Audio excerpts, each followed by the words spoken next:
Welcome to the Cowater Corner podcast series. My name is Anne. I'm the team leader of the Access program in Cambodia.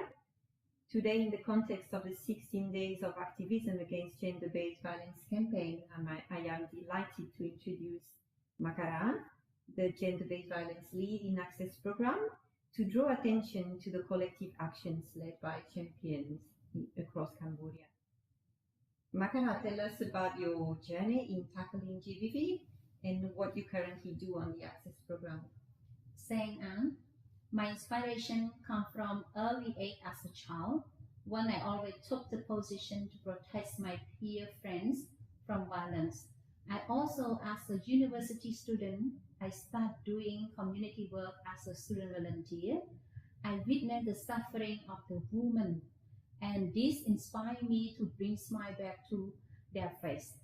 I also experienced violence in my family as a kid, and later I used my professional experience to support the situation in family.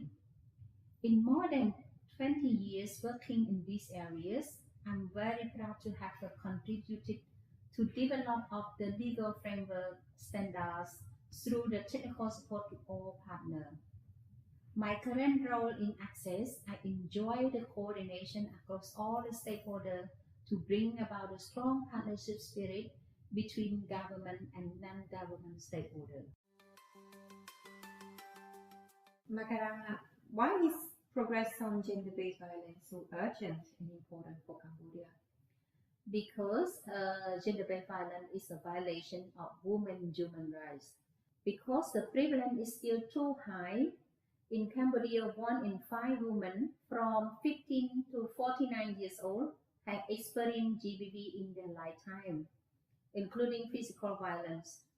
Furthermore, violence is still accepted, especially among women. And this is caused by negative social stereotypes that lead to imbalanced power relations between men, women, boy, and girl. Because the impact is not just at the individual level, but at the society as a whole. It impacts the economic and social stability. For the society to develop effectively, it needs to be free from violence. In the context of the 16 Days campaign, how exactly are gender champions like yourself working together in Cambodia to address GBV? There are many champions in Cambodia, all having their own role in contributing to fight against violence. Excellency Minister of Women's Affairs led this work with her team to developing the key policy and standard and mobilize the government resources. Frontline workers working lead in the community work closely to provide services to women and addressing their needs on the daily basis. Civil society are co-partner to the government to provide the technical support and fill the gap in the public service based on their own potential and expertise. Our access work is to bring all the stakeholders together to address the GBV. In the last 3 years, more than 2,700 women survivors have received legal, psychological, health, and social service from state and non-state actors.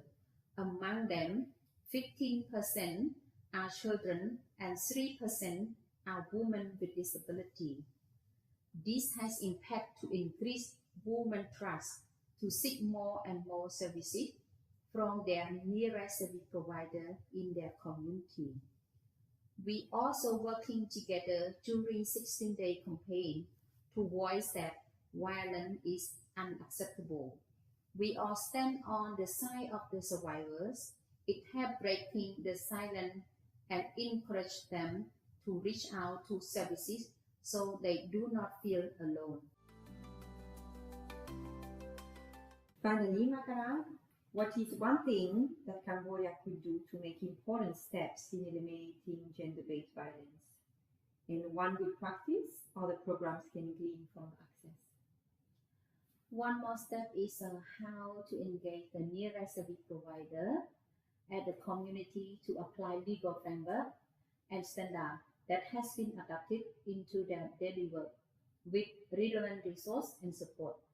These including strong monitoring of the quality of the service and supportive supervision. And I also want to share one of the good practice from Access is to take the forward is that provision of service to the woman does not rely on one door only. We need to give a freedom to women to access service they choose and they trust. Whenever their services are from the government, civil society, or private. Thank you so much, Makana, for sharing your experience with us. Thank you, Anne. My pleasure to do it.